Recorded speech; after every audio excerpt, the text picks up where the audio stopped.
Welcome to my new episode entitled All About Sound System by ER Works.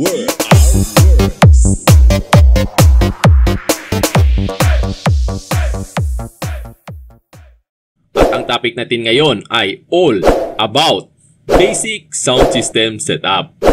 Ikaw ba ay mahilig sa sound system at nagbabalak bumili ng gamit at mag-umpisa? Pero hindi alam kung ano ang uunahing bilhin at ano ang susunod na i-upgrade? Ipapaliwanag ko po yan sa video na ito. At kung interesado ka sa topic na ito, tara, samahan mo ako hanggang matapos ang video na ito.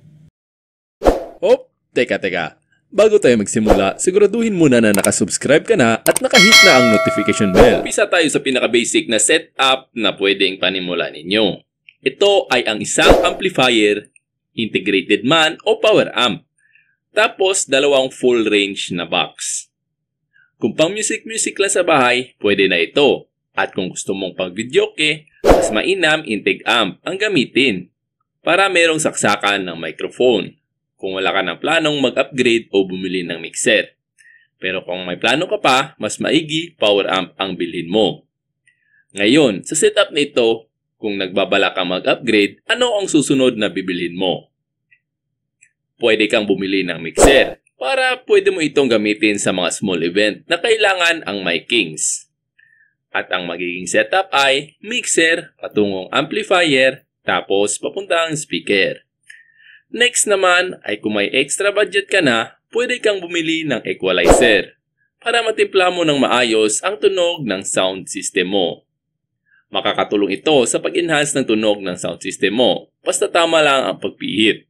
Ang magiging setup ay mixer, tapos equalizer, tapos amplifier, at papuntang speaker. Susunod naman, kung gusto mong mag-upgrade ulit, medyo malaki-laki ang upgrade na ito.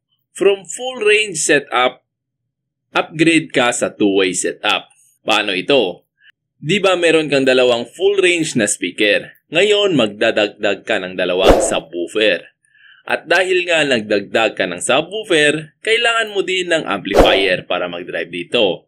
At para mas maging maganda ang tunog ng sound system mo, bumili ka ng crossover para ma-separate ang subwoofer at yung full range ay gagawin mong mid-high para matono mo ito ng maayos. Karamihan ng crossover ngayon, meron ng two-way setup. At ang magiging setup ay mixer, papuntang equalizer, papuntang crossover.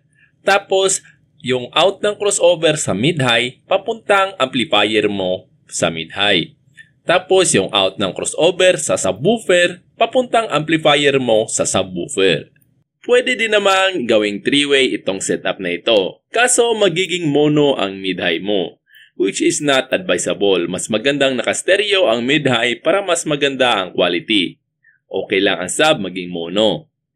Next upgrade para maging stereo 3-way ang setup mo, dagdag ka ulit ng isang amplifier na pang mid lang. Para ang isang amplifier sa mid mo lang idadrive at ang isang amplifier sa high lang. Tapos ang isang amplifier naman sa subwoofer lang. Para makompleto mo ang 3-way stereo setup. At ang magiging setup ay mixer, papuntang equalizer, papuntang crossover. At yung out ng crossover mo sa sub, papuntang amplifier pang sub. At yung out ng crossover mo pang mid, papuntang amplifier mo na ginagamit sa mid. At yung output ng amplifier mo sa high, papunta naman sa amplifier na ginagamit mo sa high.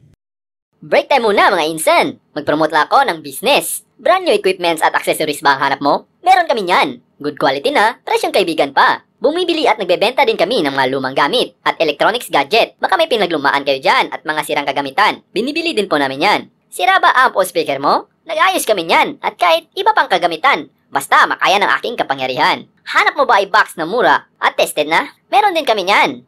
Hanap mo ba affordable lights and sound? O may kulang ka na gamit, pwede kang mag-rent sa amin. Gumagawa din kami ng floater, voiceover, music remix, anthem, intro, at official battle music. Baka gusto mo pumogi sound mo. Gumagawa din kami ng logo, nameplate, tarpaulin, and stickers. pati na customized virtual DJ skin, pampadagdag angas sa setup mo. Lahat po ng serbisyo namin ay siguradong sulit na, pasok pa sa bulsa, at ang mukha mo ay mapapangiti, hindi mapapangiwi. Kaya kung may nagustuhan kayo, PM lang ako sa aking FB account na naka-flash sa screen. At kung gusto mo COD nationwide, may shop din kami sa Shopee. Naka-flash din sa screen ngayon. Lagay ko na lang din yung link sa description. Salamat po. Ngayon, balik tayo sa 3-way setup kanina. Ngayon, buo na ang 3-way setup mo. Pag may extra budget ka, pwede ka pang magdagdag ng 2 subwoofer at 2 mid-high. Para 4 speakers na kada amplifier ang load nito. At kung gusto mo magdagdag ng processors pang pa-enhance ng tunog, pwede din naman po. At meron din naman po ang ibang paraan at mas complex na pagsiset-up ng sound system. Pero sa susunod ko na po i-explain yan.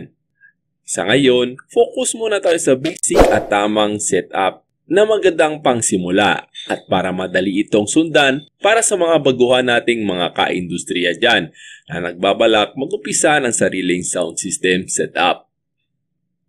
At kung makikita nyo sa explanation ko kanina, mas maganda maplano nyo agad ang goal ninyo para maiwasan ang pagbili ng mga di naman kailangang gamit. At dapat unahin kung ano ang importanteng gamit para step by step ang pag-upgrade hanggang sa marating mo ang target mong setup. At hanggang dyan na po muna tayo para sa basic sound setup. At kung gusto mo pang matuto sa ibang paraan ng pag-setup ng sound system, abangan lang po ang susunod ko na video. At bago po ang lahat, at promote ko muna pala po mga idol ang aking bagong gawang FB group. Join na po kayo. Layunin ko po sa group na ito ay makapag-share ng kaalaman sa lahat ng members. Kaya kung may tanong kayo, pwede nyo i-post sa group na ito. Para kung ang iba naman ay may alam din, pwede din ma-share ng kanilang idea. Para lahat tayo ay magtulong-tulungan para sa ikagaganda ng ating industriya. Kaya pakisearch na lang po ng aking FB group sa Facebook. All About Sound System by ERWorks. At i-click lang ang join para maging miyembro ka na ng aking group. At sa ngayon, konti pa lang ang members dahil kakagawa pa lang ng ating group. At dadating din ang panahon kung tayo ay papalarin at dumami ang members, matutupad ng aking layunin na makapagbigay ng kaalaman sa mga gustong matuto sa ating mga ka-industriya. O paano? Dito na muna po magtatapos ang ating video at palagi kong paalaala, kung may mali man akong nasabi, feel free to correct me. Tumatanggap po ako ng kamalian ko kasi ako po ay tao lang. Hindi po ako perpekto. Salamat po. God bless sa ating lahat. Magkita na naman tayo sa susunod na episode ng All About Sound System by ERWorks.